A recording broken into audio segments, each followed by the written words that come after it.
அனைவருக்கும் வணக்கம். AC maths மறக்காமல் சப்ஸ்கிரைப் பண்ணுங்கள். 9ஆம் வகுப்பு அளவியல் பயிற்சி 7.2 கேள்வி 6வது கேள்வி. லைக் பண்ணுங்கள், ஷேர் பண்ணுங்கள், மறக்காமல் சப்ஸ்கிரைப் பண்ணுங்கள். இதுதான் கேள்வி பார்க்க போகிறேன். பாருங்கள், கேள்வி கொடுத்துறேன் பாருங்கள். 6.5 மீட்டர் பக்கால் உள்ள ஒரு கனசதுர கொள்கலனின் மேற்புறம் முழுவதும் வண்ணம் பூசப்படுகிறது. இதற்கு வண்ணம் பூச வேண்டிய பரப்பு மற்றும் ஒரு சதுர மீட்டருக்கு 24 வீதம் செலவானால் மொத்த செலவு எவ்வளோ கேட்குறாங்க. இதுதான் கனசதுரம் கியூபு. அதன் பக்க அளவு 6.5 மீட்டரு. அனைத்து பக்கத்திற்கும் வண்ணம் பூசப்படுகிறது. அதை பெயிண்ட் அடிக்கிறாங்கன்னு அர்த்தம். வண்ணம் பூசப்படுதுன்னா இப்போ 6 பக்கத்துடைய பரப்பில் கண்டுபிடிக்கணும். அதான் lateral surface area. Total surface area கண்டுபிடிக்கணும். மன்னிக்கும், டோட்டல் சர்ஃபேஸ் ஏரியா 6a². மொத்த பரப்பு கண்டுபிடிக்க வேண்டும். ரேட் ஆஃப் த பெயிண்டிங் பேர் 1 ஸ்கொயர் மீட்டருக்கு 24 ரூபா. அது கொடுத்துட்டாங்க. இப்போ A = 6.5 metre. Total surface area formula 6a². 6 bracket ஏக்குன வேல்யூ 6.5 ஹோல் ஸ்கொயர் போட்டுடுறோம். ஈக்குவல் 6 அப்படி எழுத போகிறோம்.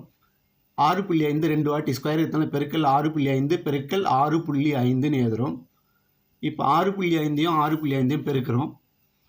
5 5 25க்கு 5 மீதி 2.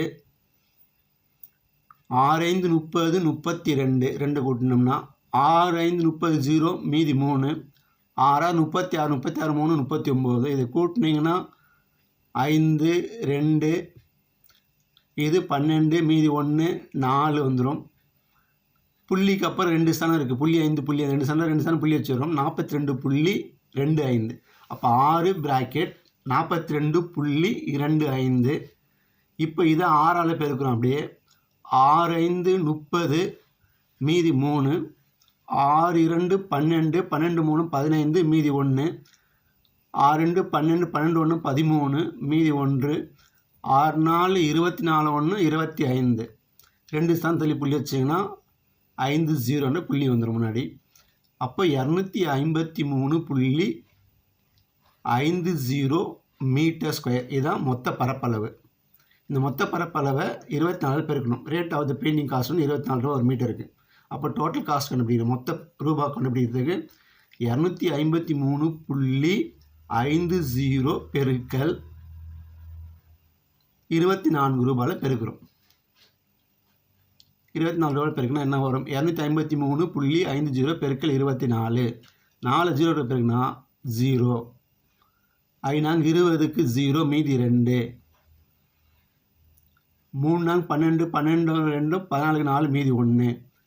5 20 21 21 மீதி 2. 4 2 8 8 2 10. திருப்பி என்ன பெருக்கணும்? 0. 2 10க்கு 0 மீதி 1. 3 2 6 6 1 7. அப்புறம் 2 10 மீதி 1 0 போட்டு 2 4 4 1 5. இதை கூட்டுங்க. 0 0 4 7 1 8 வந்துடும். 0 0 0 1 5 6. 2 ஸ்தானம் தள்ளி புள்ளி வைக்கிறோம். 0 0 தள்ளி புள்ளி வச்சுன்னா இங்கே வந்துடும். அப்போ ரூபா 6084 ரூபா மொத்த காஸ்ட்டு. செலவு ரூபாய் இவ்வளோ வருது. இந்த கணக்கு உங்களுக்கு புரியுது, ரொம்ப எளிமையாக இருக்குன்னா மற்றவங்க ஷேர் பண்ணி விடுங்க. நன்றி.